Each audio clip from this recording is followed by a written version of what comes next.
Welcome back to You Crew. We are here today with John David Brown, and we cannot wait to share this interview with you. So please make sure you guys hit subscribe and follow us so you don't miss out. John David, what can our listeners look forward to? Ooh, deep therapeutic realizations. Ooh, I like it. And I am super excited for this episode because Alyssa and John David went to school together growing up. And so I have heard about John David, and I am super stoked to be here talking with him. Oh, well, I can't wait. Yes, such a special episode. Welcome to the Therapist Uncut podcast, where off-the-clock therapists who happen to be friends share their uncensored thoughts about real life. Join us weekly in spreading positivity and making mental health relatable through casual conversation, inspirational stories, and real talk with friends who happen to be therapists. Please welcome your co-hosts, Nikki Young and Alyssa Nahara. So and this is kind of a lot of what we're going to talk about today, but I just want to reflect for a second. Did you ever see yourself as a lights influencer for the Bears out there when you were in high school? I most certainly did not. No, not at all. I didn't know what the bear community was. I didn't. Right, that's something you go hunting and you shoot and kill during hunting season, right? Like that's. Hey, one of them could shoot and kill me any day, you know?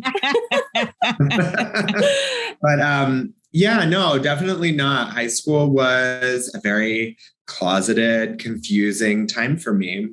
Alyssa and I grew up in beautiful Escalon, California, deep in the San Joaquin Valley. And for those that don't know, we're talking population like less than 8,000?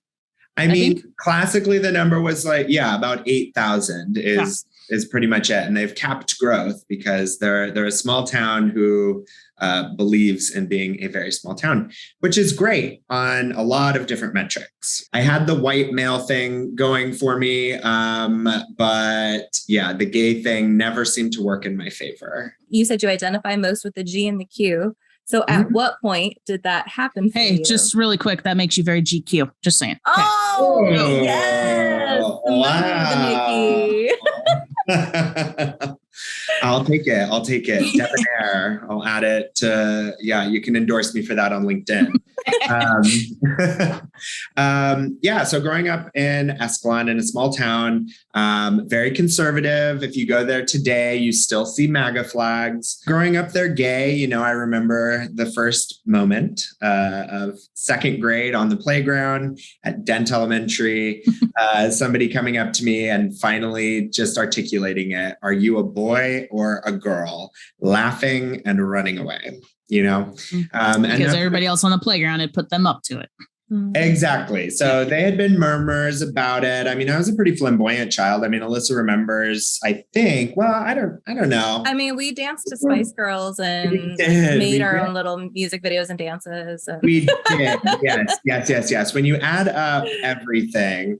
But yeah, and I was fine. I had all girlfriends. I had some Barbie dolls when I was little. My mother, fortunately, is an angel and also loved Barbies. And so I had Barbies and my dad tolerated it. I think maybe that doesn't give him enough credit, but yeah, so at home, things were pretty good. My parents are, they vote Democrat. My dad's in a union. Even though, we are a little bit country, my dad's in the NRA and some other things. That was always something that I had was my parents sort of get it a little bit better. Even if, they weren't necessarily raised around a lot of diversity.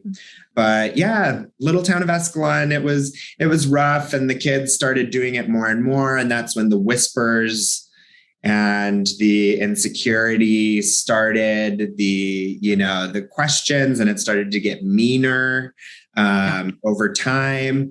And yeah, that's what started to feed into, one of the biggest problems that I still face, or at least has lasting impact, which is the paranoia that comes with that.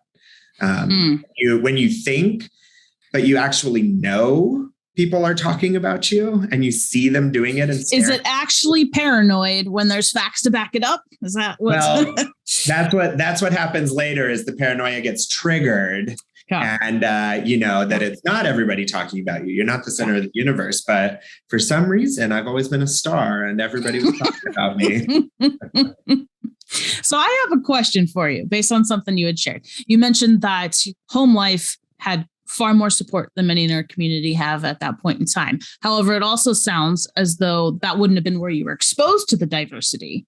Your parents were just more open-minded to it. Do you remember when you were first exposed to the idea of gay, queer? That's a great question. Well, Alyssa and I had a very good friend who lived near us. Her aunt happens to be a lesbian. And that was not so obvious to us, or at least to me initially, and she had, she had two mothers. One of them, I don't know, they were like separated. It was a little confusing, but she was a lesbian and she had a girlfriend at some point, and I went on vacation with them. So that was probably one of the earliest real life sort of interactions I had with a queer person, even if I didn't fully recognize it at the time. Mm-hmm. It started to become more obvious, but they live in the Central Valley too, and had to, keep things under wraps. Tempered a little bit. Yeah. Totally. So it was never out and proud. Other than that, I mean, I don't know. I think about one of my aunt's sons, I guess my cousin. Well, she adopted him.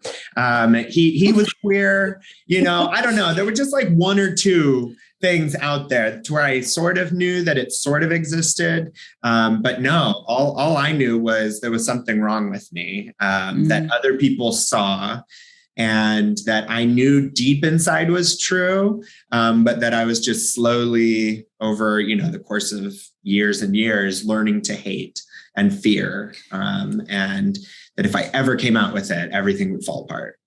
I mean, in that one sentence, you just summed up the shame piece of it, right? I knew something was wrong with me. Yeah. How have you worked through that? Or continue to? Tell us about it. Continue to, for sure. That's, I've made strides, and, I read this really excellent book that anybody who's queer or loves anybody who's queer should absolutely read, especially gay men. What is it? Let's hear it. We love resources. It is by Alan Downs, a psychologist, and it's called The Velvet Rage. And it's this excellent book where he posits 3 stages in a gay man's life. There's something that gay men in particular, at least like in the United States, have in common as they move through society. And the first one is the development of shame. And so that's sort of this one. The second one is overcompensating for shame, which we can get into.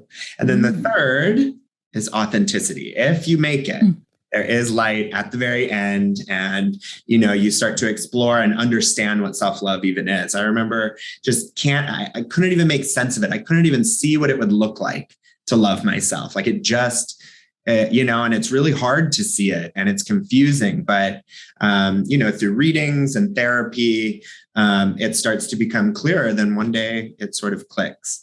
Yeah. The self-loathing part, it's not so obvious. You don't realize that you're hating yourself, or, or that you're what the shame looks like and what it does to you. But yeah, that's when it started to develop. The way that I talked was girlish. The way that I remember, even still, I think I walk gay. I do. I've been told. Yeah. There we go. In fact, I was married to a man before I figured myself out. You want to talk about that process of understanding? Amazing human. But I got feedback later. Well, it should have said a lot that at the rehearsal dinner, I got instructions from family members and friends teaching me how to walk more ladylike down the aisle. That really should have just clued me in. Unfortunately, it did not, but I'm with you on the gay walk thing. Totally. And we have to put on that whole, song and dance. I can talk as if I'm straight. I try to keep it monotonous and not fluctuate, when in fact my voice is up here and it sounds very gay. That's always been something about me that made it really hard to conceal.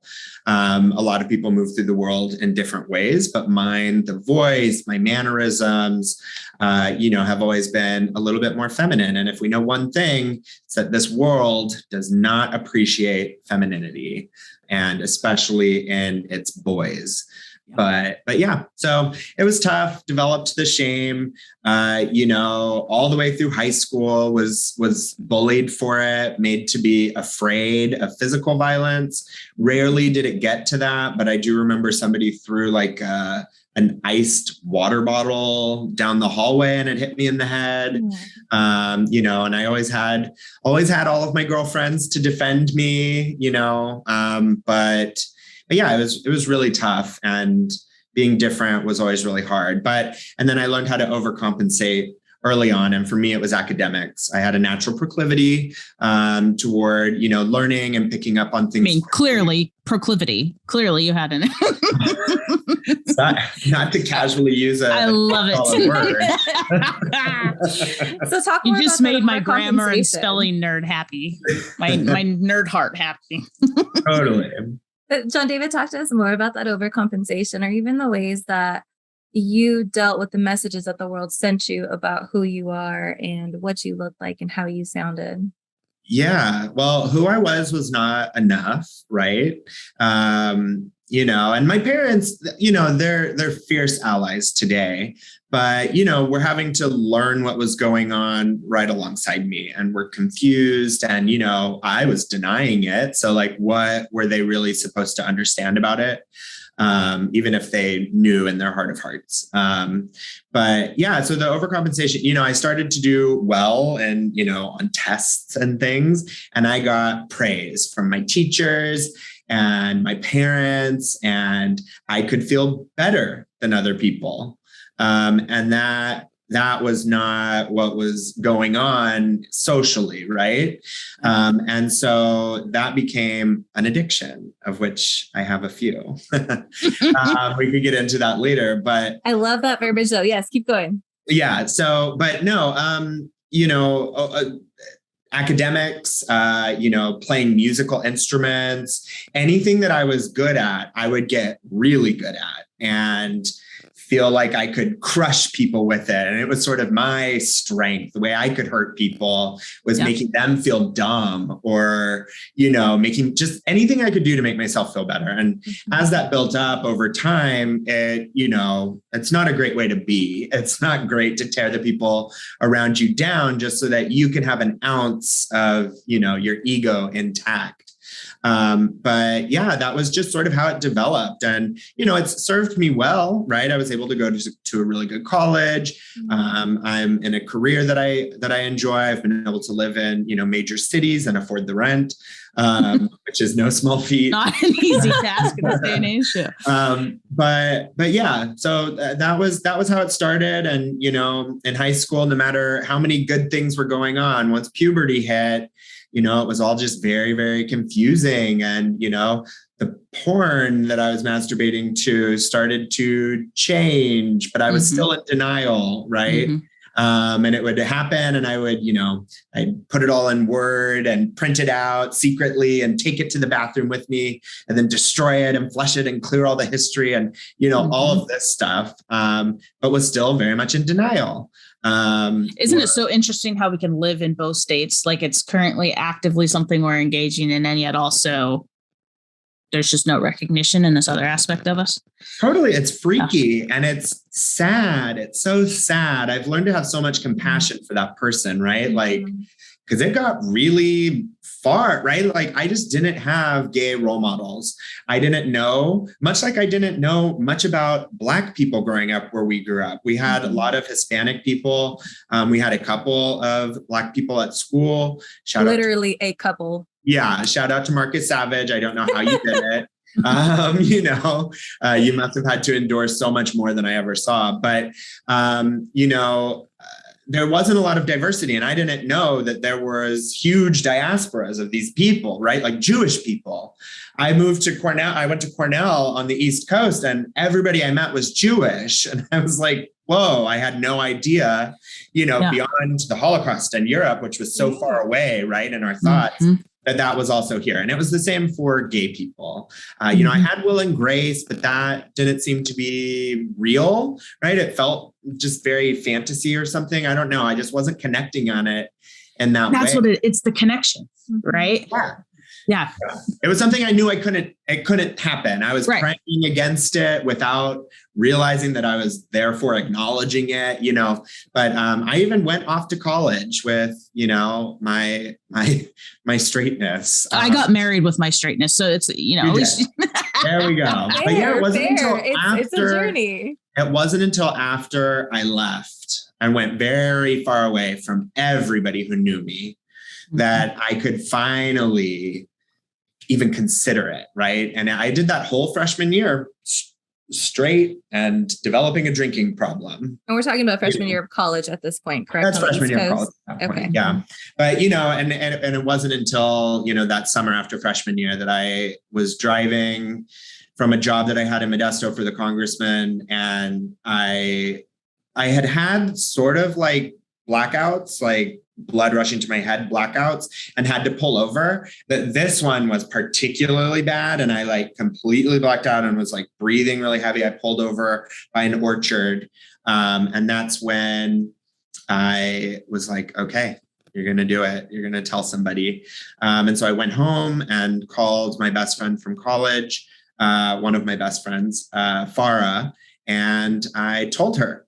And she was like, oh, that's great. So I was watching this episode of Gilmore Girls. You're like, wait, stop. I was like, wait. That was actually really hard for me to say. I was kind of panicking. And she was like, oh my God, I'm so sorry. She was like, well, you know, I kind of knew, and, you know, but I'm so happy for you, but it doesn't change anything at all. But, you know, I'm so happy for you. This is really great. And, you know, what a great way to start, right? Having somebody just be like, it doesn't matter, right? Because that's the whole thing that you tell yourself, is that people are going to care. And it's really hard to believe that they kind of won't. And sometimes they don't. I was very lucky. My parents, you know, were a little bit, you know, like, oh no, what are the consequences of this? I think was more what was going through their head, you know, of me moving through the world as a queer person. But they're worried for you more than anything, right? Totally. But yeah, I managed to get there. And then it was, you know, the crushing pressure of being gay and chubby and, you know, and still not having dealt with all of that shame. And that led to alcoholism. And, you know, that went on for quite a long time.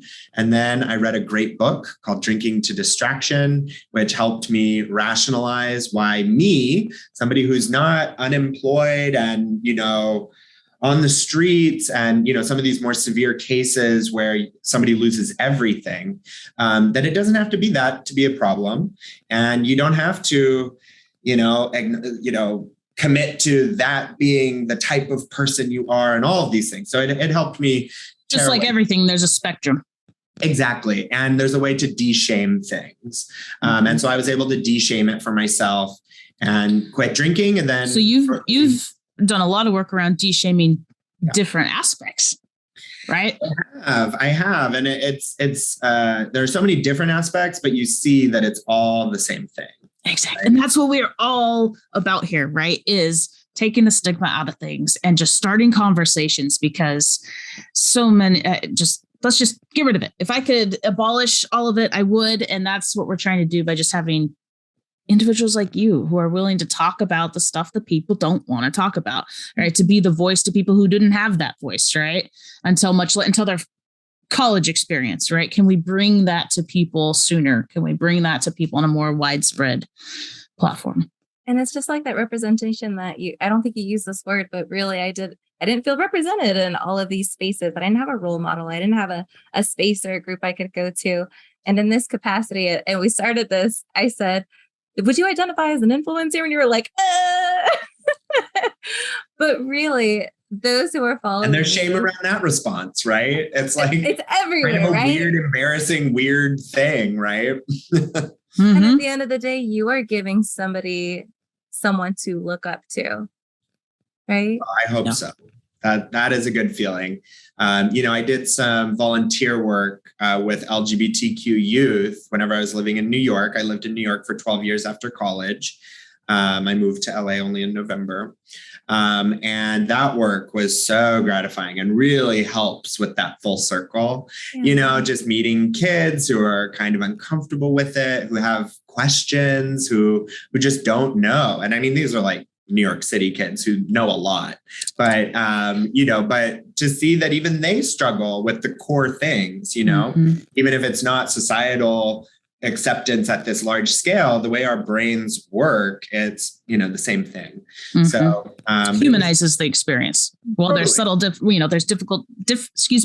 while there are subtle differences across cultures and populations, there's also just a human experience to this. Totally.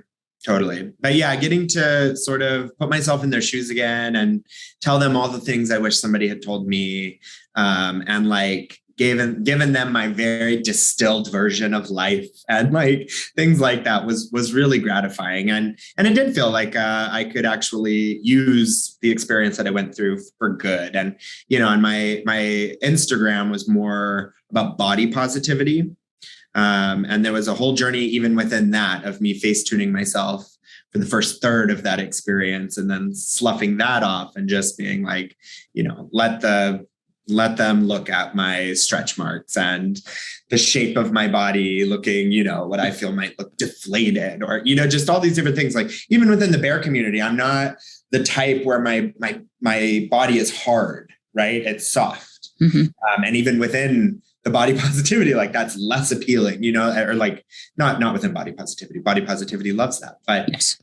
Even in society, positive group, there are still things that you can tear yourself apart for. So, but being able to reveal those, right? Shining light on it is always the way. So, and you just spoke to within the body positivity movement, there's still, right, these expectations and such. And I think that you hit on that earlier too, right? You had all these expectations of yourself before growing up, before you recognized that you did not fit into this heterosexual normative script that we're given.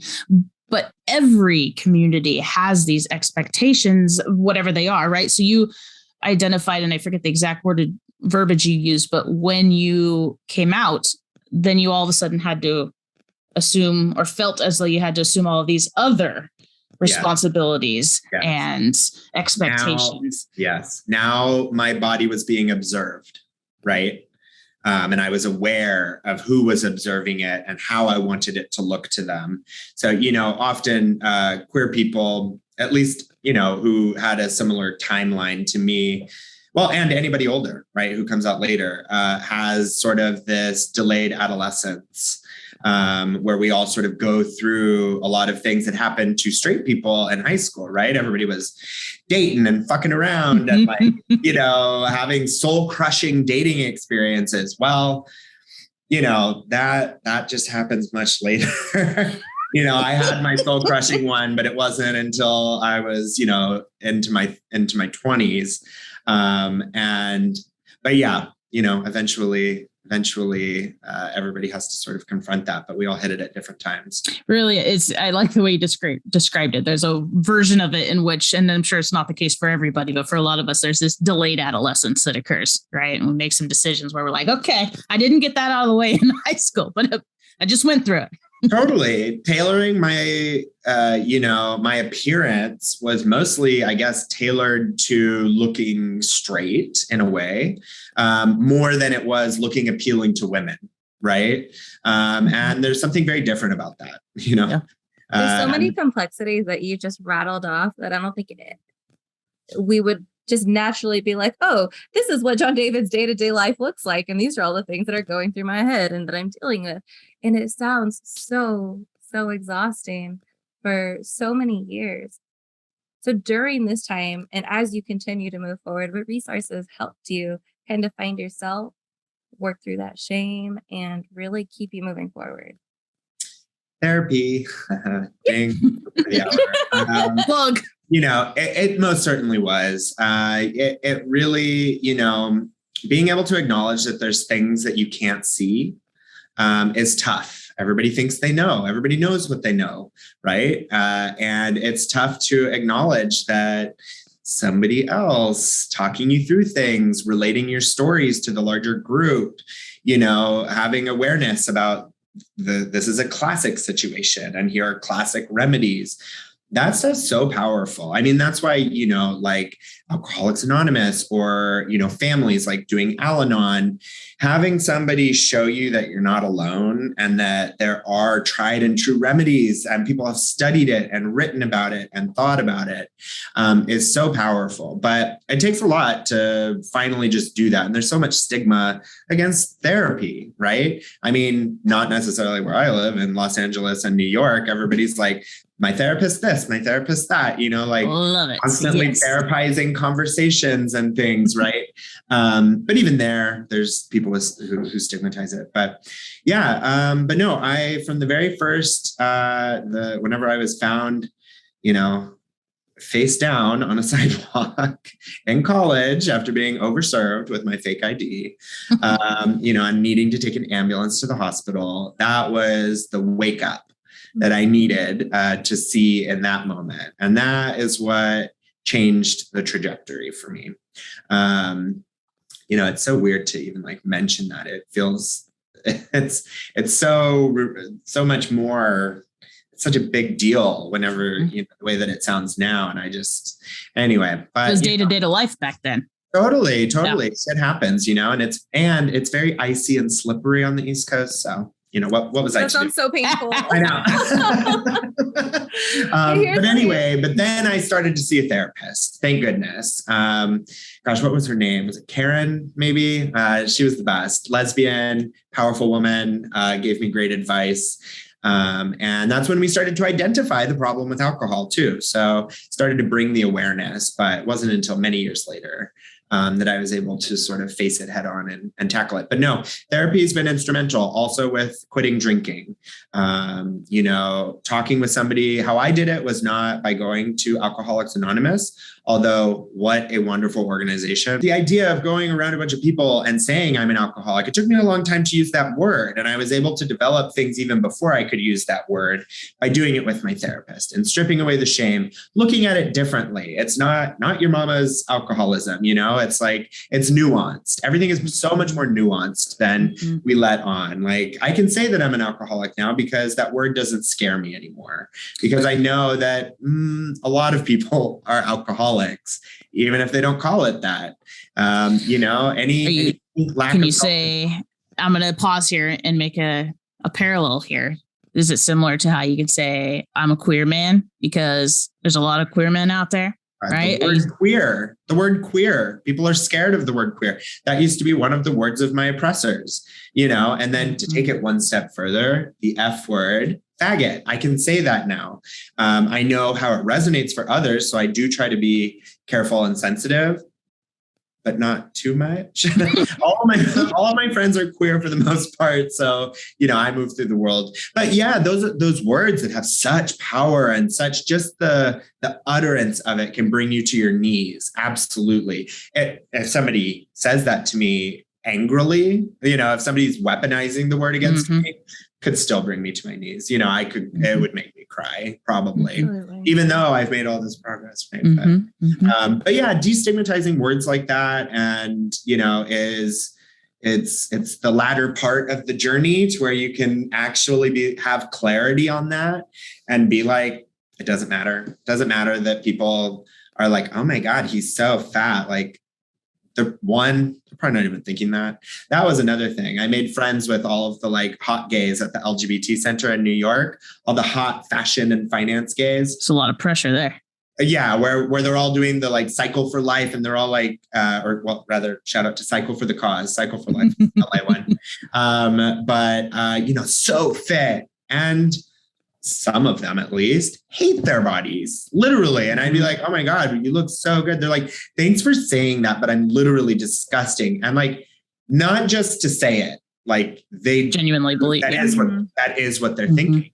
And, being able to somehow relate to that with somebody who looks so hot also just helps shine another light on it. Looking at the human experience. Yes, exactly.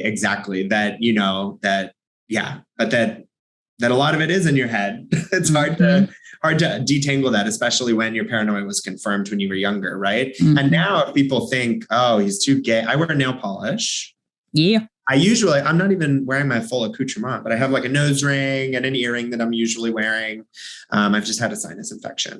But bad combination. Yeah, totally. Bad combination. But yeah, now I enter the world how I want. I don't care. In fact, I love getting a rise out of people sometimes. I love being like too gay for certain people. It's fun, isn't it? Or it is too fun. gay for certain. Now it's my power to make you uncomfortable. And legitimately, the discomfort of other people is not your responsibility. Like whole concept of I can't say gay, I can't say queer. Like it's all around our own personal discomfort around it. And that's why these conversations are so important. So we can keep talking about how do we destigmatize and be more inclusive around our language. And legitimately, and Nikki knows this, I've been on like this whole humanity kick. Like I feel like our world is let's stay humanity. there. That's a good place to be. Humanity kicks a good kick. Okay? I just feel like we're all people and we're all humans and we all have our own struggles and can we all get along? And so Nikki's are the plenty for me. But that's what this conversation is doing, is it's bringing humanity back to each of us, regardless of our sexuality, our age, the color of our skin, the size of our body. And I appreciate you so much for being able to share this on such a public platform, because I can't imagine how difficult this journey has been for you. It has in its entirety. When you really look back at it and revisit the details, it's so much more than other people know. That's the reality of it. Well, at least, everybody's journey is different. Queer people get it. Women get it. Lots of marginalized people get it. What it's like to be looked at and thought that it's wrong, oh, you're a woman, you shouldn't be having this job, or you're Black and trying to speak to me, like that's not right, or you're gay and like trying to be nice to my child, like that's wrong, like things like that, moving through the world with this like liability that can be seen or can't be seen, depending, obviously, people who move through the world as, ethnic minorities. I can't even imagine just walking into the room and that is just always what walks in front of you, but yeah. And I think I want to reflect the challenges and the difficulties that it takes to get to this place. But I also want to end on the note that there is a place. What did that book, the initial book, Authenticity? Is that the word that they use to describe that? I don't like the word final, because we're never finally there, right? We're always a work in progress. But this idea of getting to the place where you live with authenticity and getting to the place where there's, again, everybody's experience is different, but there's some peace to be found with authenticity, right? And a lot of us can look back and recognize that there were struggles, some more than others, some less than others along the way. But you just spoke to this really cool aspect as well, that regardless of minority, regardless of marginalized community, if you can get to that place of authenticity, there is a gratitude, I think, that comes with it, because you are so much more, or you can become so much more aware of the human experience than somebody that didn't have to go through that process. And there can be a gratitude there. Not that we're grateful that somebody knocked us out with an ice frozen water bottle, right? Like, no, but also, how did that build me up to the person I am today and how I affect the world? And I appreciate you for affecting the world, our younger generations, our current generations, anybody. Just appreciate you. Well, yeah, anybody. Thank you. That's very, very sweet of you. I think all of us, moving through the world confidently shows that there is hope for all of us. And I think it lends a lot of compassion also, not only to these marginalized communities, but also the majority. I think growing up in a small town, I'm more compassionate, I think, for conservatives. Most of you are born into it, and you're taught how to be exactly how you are. And the kids who bullied me had had unique and probably bad experiences with their parents, or loved ones, and it was not easy for them either. And I see how a lot of, people that I went to school with have struggled during and since. And, it's that humanity piece to where you just realize that through your own struggle, that while it's different and yours is unique, it's still there. I mean, yeah, it's still there. So, but being able to move confidently through the world, having people notice that and be like, wow, like his body looks not like the norm, but he seems fine with it. Like, he doesn't seem to care. Like that right there is a statement. That right there is making a difference in the world, even without a word spoken. Yeah, totally. John David, if our listeners just took only one thing from our conversation with you today, what would you want that to be? Ooh, just one thing, is that it's possible, right? The authenticity is possible. You can't see it sometimes when you're buried so deep in the shame. You don't even know what it looks like. But if you start thinking about it, the power of our minds to figure things out, even at these like intangible levels, especially I think with the help of therapists, but also with the help of a good book. That it was the book that really did it. And then I held, having an accountability coach or something with a therapist, or having them just, that's what therapists do so much, right? That I think is so powerful, is repeat back what you just said, or have you repeat yourself. And you just see it so differently. We're so, myopic.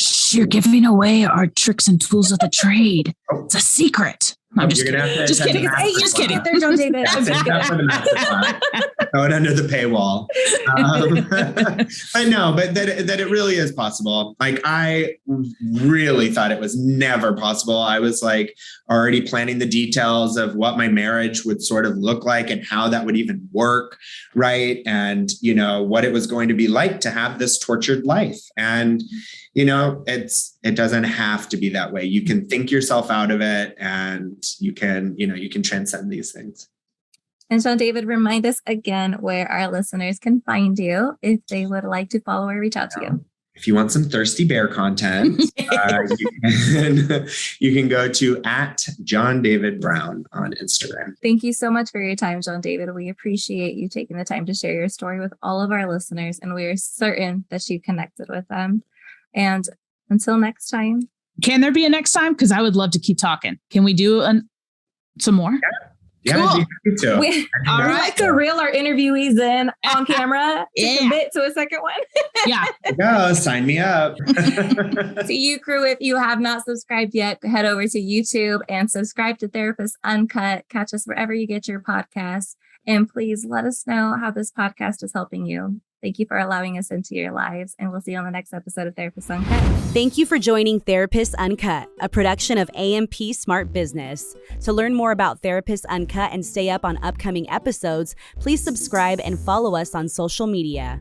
As a reminder, although the Therapist Uncut co-hosts are licensed therapists, they are not your therapists. This podcast is not intended to substitute professional mental health counseling. If you need professional therapy, please contact your local provider or primary care provider. Thanks for listening, and we'll see you on the next episode of Therapist Uncut.